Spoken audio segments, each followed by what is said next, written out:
एक समय की बात है। रायगढ़ रियासत में विक्रम सिंह नाम का एक राजा रहा करता था। राजा बहुत ही दयालु और उदार था। सभी राज्य के लोग राजा को बहुत सम्मान किया करते थे। लेकिन राजा का एक मंत्री था, इंद्रसेन, जो बहुत ही लालची और बेईमान था। बोलो मंत्री, हमारे राज्य में सब कुशल मंगल तो है? कई दिनों से हमारे खराब स्वास्थ्य के कारण हम अपने राज्य के लोगों की खबर ही नहीं ले पाए। जी महाराज, आप चिंता मत कीजिए, राज्य में सब कुशल मंगल है महाराज। बस वो कई दिनों से राज्य के गरीब लोगों को शाही खजाना नहीं गया है। महाराज, अगर आप अनुमति दें तो आज थोड़ा शाही खजाना बांट दिया जाए महाराज। अरे हाँ हाँ, क्यों नहीं मंत्री। हमारे राज्य के गरीब लोगों के लिए हमारे शाही खजाने के द्वार हमेशा खुले हैं।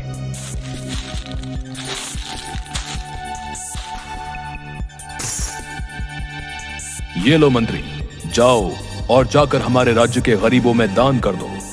हमारे रहते हुए हमारे राज्य के लोगों को परेशानी नहीं होनी चाहिए। जाओ। जी महाराज, जैसी आपकी आज्ञा।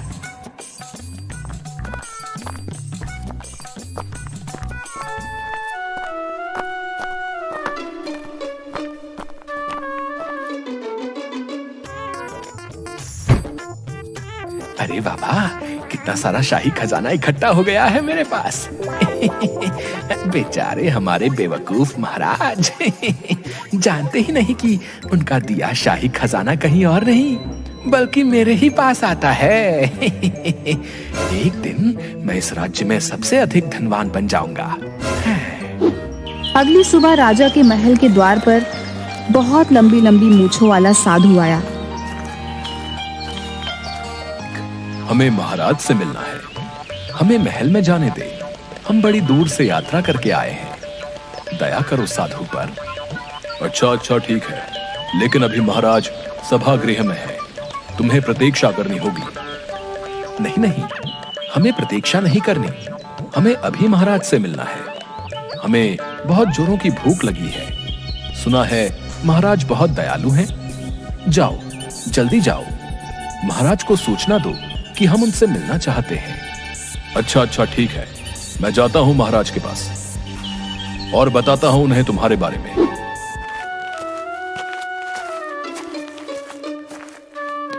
महाराज की जय हो। बाहर महल के द्वार पर कोई लंबी लंबी मूंछों वाला साधु आपसे भेंट करना चाहता है महाराज।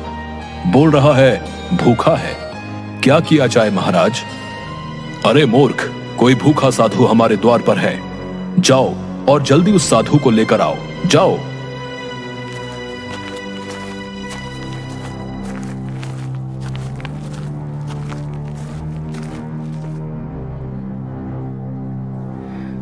अरे भाई, ये कैसा साधु है जिसकी इतनी लंबी लंबी मूंछें हैं?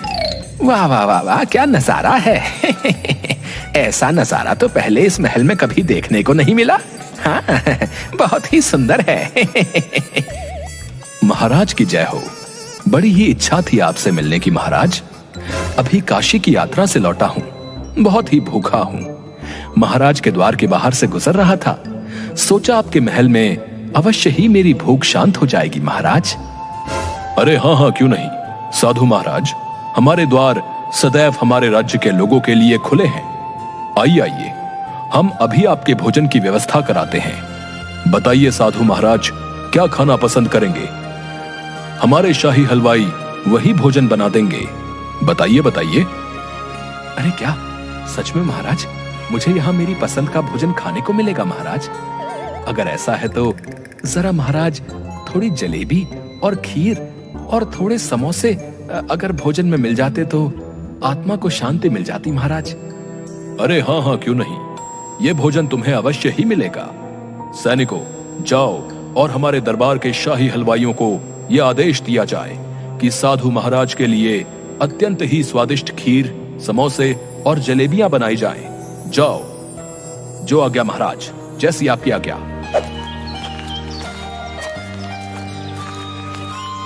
जिसके बाद शाही हलवाई को यह संदेश जाता है कि साधु महाराज के लिए भोजन बनाया जाना है।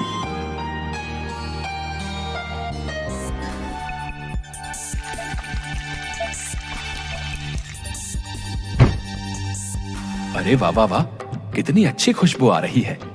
अरे वाह वाह, बहुत ही मजेदार। आहा, आज तो खूब पेट भर कर खाऊंगा। हाँ, लीजिए साधु महाराज, आपका भोजन आ गया है, शुरू कीजिए। राजा के ऐसा बोलते ही साधु अपनी बड़ी बड़ी मूंछों पर ताव देते हुए खाने लगता है और देखते ही देखते कुछ देर में सारा भोजन खा जाता है। महाराज, थोड़ी भूख शांत नहीं हुई। अभी अगर थोड़ा और भोजन मिल जाता तो अच्छा होता महाराज। हाँ हाँ, क्यों नहीं साधु महाराज, साधु महाराज के लिए और भोजन लाया जाए। अरे न जाने कितने वर्षों से ये लंबी मूंछ वाला साधु भूखा है। अरे अरे अरे, न जाने कहां कहां से चले आते हैं। लगता है आज तो महल का आधा भंडार गृह खत्म ही कर देगा। अरे भाई, वाह वाह वाह महाराज, बहुत ही स्वादिष्ट भोजन था। वाह वाह वाह, और जलेबियां तो इतनी मजेदार थी कि मेरी आत्मा ही खुश हो गई। वाह वाह वाह, बहुत ही उत्तम। तभी अचानक से राजा दरबार में बेहोश होकर अपने तख्त से जमीन पर गिर पड़ते हैं। अरे अरे, न जाने महाराज को ये क्या हो गया है भाई। अरे महाराज, आंखें खोलिए, ये क्या हो गया है आपको? आंखें खोलिए। अरे लगता है महाराज को उनके राजवैद्य की जरूरत है, लेकिन वो तो महल में है, उपस्थित ही नहीं है। अरे अरे, आप लोग दुखी मत होइए, महाराज बस अभी ठीक हो जाएंगे। आप लोग जरा हट जाइए, मुझे महाराज को देखने दीजिए।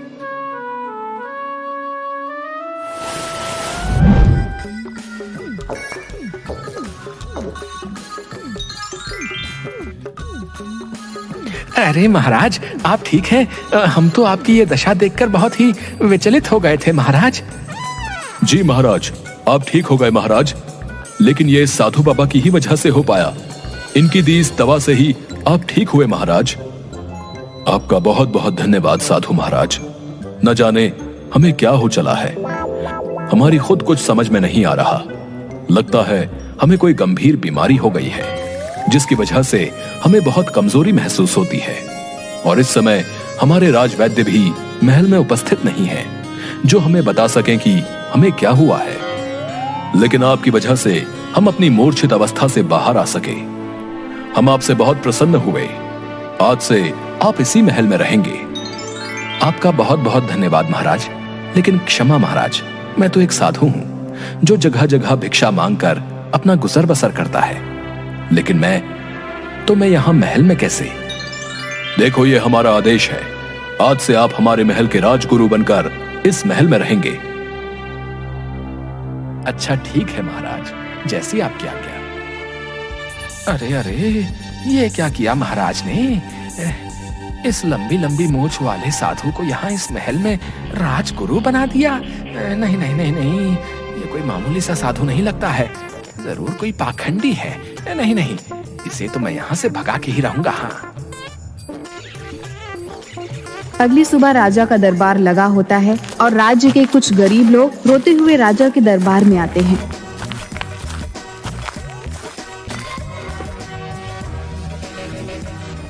महाराज, हमारी सहायता कीजिए महाराज, हमारे बाल बच्चे भूखे मर रहे हैं महाराज। ये क्या किया आपने महाराज? आपसे हमारे जीवन यापन के लिए जो धन मिल रहा था, आपने वो भी बंद कर दिया महाराज। अरे, ये आप लोग क्या बोल रहे हैं? हमने कोई धन बंद नहीं किया है, बल्कि कल ही तो हमने आप लोगों के लिए अपने शाही खजाने का कुछ हिस्सा भेजा है। लेकिन महाराज, हम सच बोल रहे हैं, कुछ भी धन नहीं मिला है, जिसकी वजह से हमारे पास न तो कुछ है और न हमारे घरों में एक भी अनाज का दाना है महाराज। हम बहुत दुखी हैं महाराज। मंत्री, ये हम क्या सुन रहे हैं? हमने कल जो तुम्हें धन दिया था, क्या हुआ उसका? बताओ हमें, क्या हुआ? क्या तुमने हमारे साथ विश्वासघात किया है? हम इसकी सजा तुम्हें अवश्य ही देंगे। नहीं नहीं महाराज, हमें क्षमा कर दीजिए। वो कल हम जब राज्य में आपका दिया धन बांटने जा रहे थे, तो रास्ते में कुछ चोरों ने हमें घेर लिया था महाराज। वो सारा धन लेकर भाग गए। हमारी कोई गलती नहीं है महाराज। मुझे लगा आप मुझ पर बहुत क्रोधित होंगे, तो आपको नहीं बताया महाराज। हमें क्षमा कर दीजिए। मंत्री, तुम ये क्या बोल रहे हो? हमारे मंत्री होकर चोरों से डर गए और वो चोर सारा धन लेकर भाग गए? क्या इसलिए हमने तुम्हें अपना मंत्री चुना है? बताओ हमें। नहीं नहीं महाराज, हमें क्षमा कर दीजिए, वो चोर बहुत ही ताकतवर थे महाराज, हमसे भूल हो गई महाराज, हम डर गए थे, हमें क्षमा कर दीजिए महाराज, आप तो बहुत ही दयालु हैं महाराज, दया कीजिए। अच्छा ठीक है मंत्री, ये तुम्हारी पहली भूल थी, इसलिए हमने तुम्हें माफ किया, लेकिन ध्यान रहे आगे से कुछ भी ऐसा ना हो, वरना हम तुम्हें अवश्य ही दंड देंगे। लेकिन इसके लिए भी तुम्हें अवश्य ही दंड दिया जाएगा। तुम्हें 2 रोज तक भोजन नहीं दिया जाए, ये हमारा आदेश है। हम आप सभी लोगों से क्षमा मांगते हैं। हमारे मंत्री की भूल की वजह से आप लोगों को परेशानी उठानी पड़ी, लेकिन अभी आप लोग दुखी मत होइए, रुकिए आप लोग।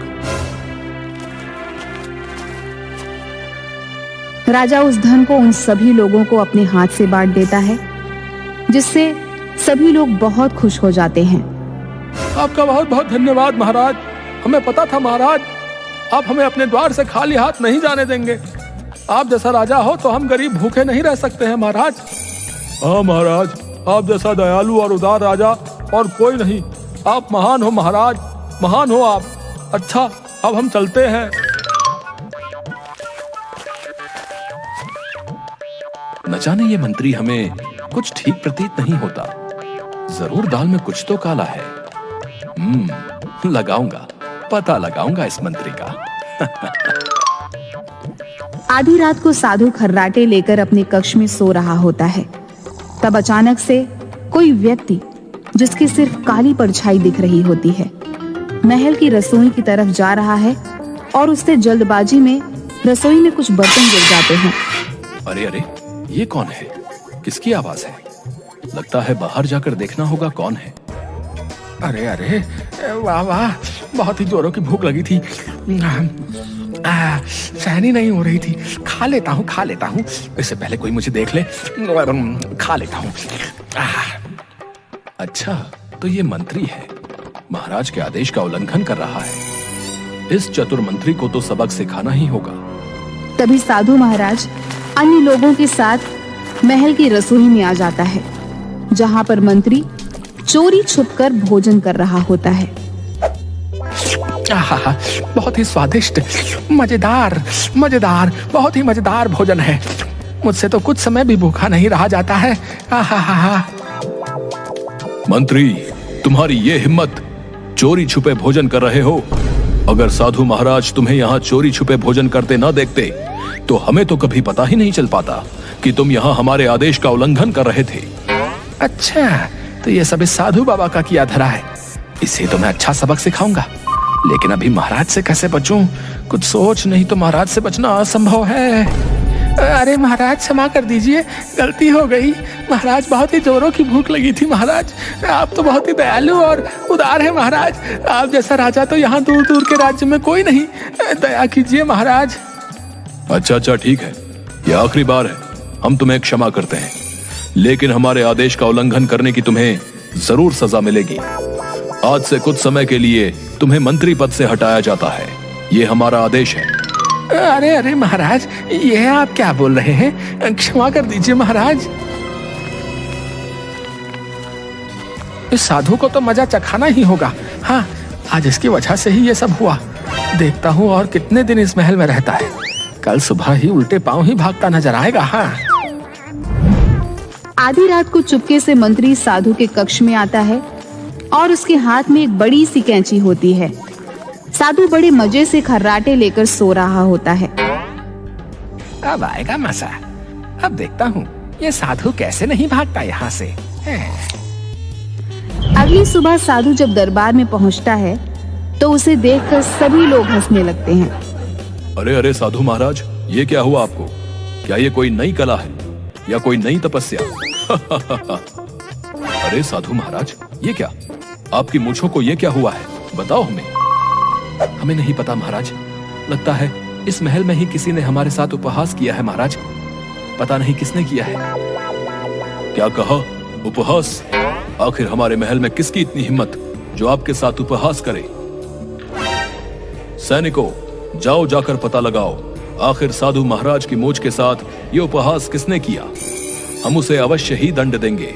जाओ। जी महाराज, जैसी आपकी आज्ञा। जाओ जाओ मूर्ख सैनिकों, पता लगाओ ये किसने किया। महाराज तो उसे तभी दंड दे पाएंगे ना जब पता लगेगा कि ये किसने किया। जानते नहीं मैं कौन हूँ, कभी मुझे नहीं पकड़ पाओगे। हाँ। शाम को राजमहल के रसोई घर से हलवाई खीर बना रहा होता है, जिसकी खुशबू पूरे महल में आ रही होती है। वाह वाह वाह, बहुत ही स्वादिष्ट खीर बनी है, खुशबू तो बड़ी ही अच्छी आ रही है। वाह वाह वाह, अब महाराज खुश हो जाएंगे।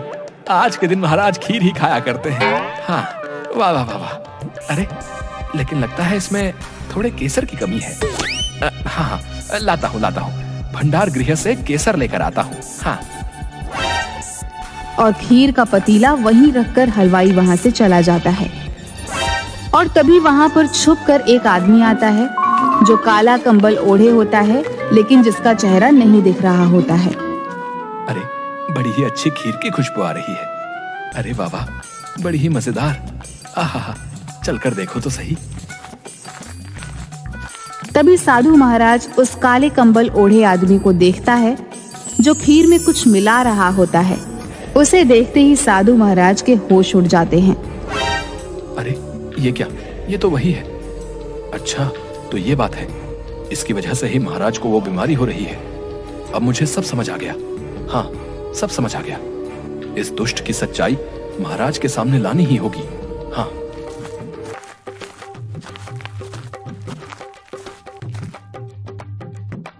ये लीजिए महाराज, आपकी पसंदीदा खीर।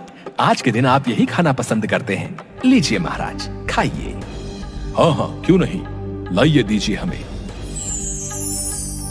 रुकिए महाराज, ये खीर मत खाइए महाराज, रुक जाइए।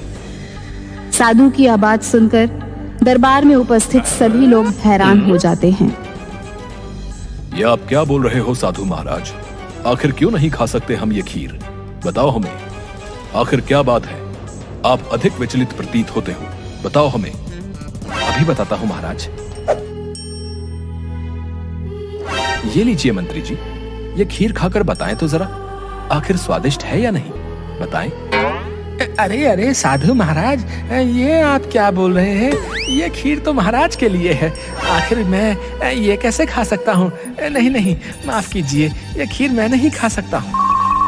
अरे कोई नहीं मंत्री, अगर साधु महाराज चाहते हैं तो क्यों नहीं खीर खा लेते हो? खाओ खाओ, हमें कोई आपत्ति नहीं है। जी महाराज, बहुत धन्यवाद। मैं चाहता हूँ एक बार मंत्री जी ये खीर अवश्य खाएं। खाइए मंत्री जी, ये खीर खाइए। नहीं नहीं साधु महाराज, मैं ये खीर नहीं खा सकता हूँ। वो क्या है ना, आज थोड़ा पेट में दर्द है, गड़बड़ है, माफ कीजिए, मैं ये खीर नहीं खा सकता हूँ। अच्छा अच्छा ठीक है, पूरी खीर समाप्त मत कीजिएगा, सिर्फ एक निवाला खा लीजिए मंत्री जी। खाओ खाओ, एक निवाला खाओ। देखो मंत्री, अगर साधु महाराज इतना बोल रहे हैं तो एक निवाला खीर क्यों नहीं खा लेते हो? ये हमारा आदेश है, तुम्हें एक निवाला खीर का खाना ही होगा। मुझे माफ कर दीजिए महाराज, मुझसे बहुत बड़ी भूल हो गई महाराज, क्षमा कर दीजिए। मैं अपने लालच में अंधा हो गया था महाराज, क्षमा कर दीजिए, ये सब मैंने ही किया। ये खीर मैं नहीं खा सकता हूँ महाराज। अरे आखिर तुम कहना क्या चाहते हो मंत्री? कैसी क्षमा मांग रहे हो हमसे, और क्यों नहीं खा सकते हो ये खीर, बताओ हमें। मैं बताता हूं महाराज। ये देखिए महाराज, आपका मंत्री एक लालची और दुष्ट है। आपकी बीमारी का कारण ये दवा है। ये दवा धीरे धीरे इंसान को कमजोर कर देती है महाराज, जिसके थोड़े समय बाद वो इंसान जीवित नहीं बचता। आज जब मैंने इस मंत्री को चोरी छुपे आपके लिए बनाई खीर में इसे मिलाते देखा, तो मैं पता लगाने इसके कक्ष में गया, जहां मुझे ये दवा मिली। जिसके बाद मुझे ये ज्ञात हुआ कि आपकी बीमारी का कारण ये दवा है जो ये दुष्ट मंत्री आपको देता है। मंत्री, तुम्हारा ये दुस्साहस, तुम ही वो दुष्ट थे जो हमारे ही महल में रहकर हमारे साथ छल कर रहे थे। तुम हमें मारना चाहते थे।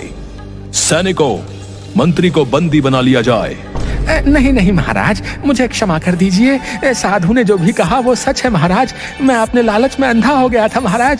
मुझे सबसे धनी, सबसे ताकतवर बनना था महाराज, और ये तभी संभव हो सकता था जब मैं इस राज्य का राजा बन जाऊं। लेकिन ये आपके जीवित रहते संभव नहीं था महाराज। इसलिए आपको अपने मार्ग से हटाने के लिए मैंने आपको यही दवा देनी शुरू कर दी महाराज, जिससे आपके स्वास्थ्य को हानि पहुंचना भी शुरू हो गया था। लेकिन आज इस साधु ने मेरा सारा खेल समाप्त कर दिया। मुझे क्षमा कर दीजिए महाराज। हमने तुम्हें अपना विश्वास पात्र समझा और तुमने हमारे साथ ही छल किया। तुम हमें मौत के घाट उतारना चाहते थे। हम इसके लिए तुम्हें कठोर दंड देंगे। सैनिकों, जाओ ले जाओ इस दुष्ट को और डाल दो कारावास में।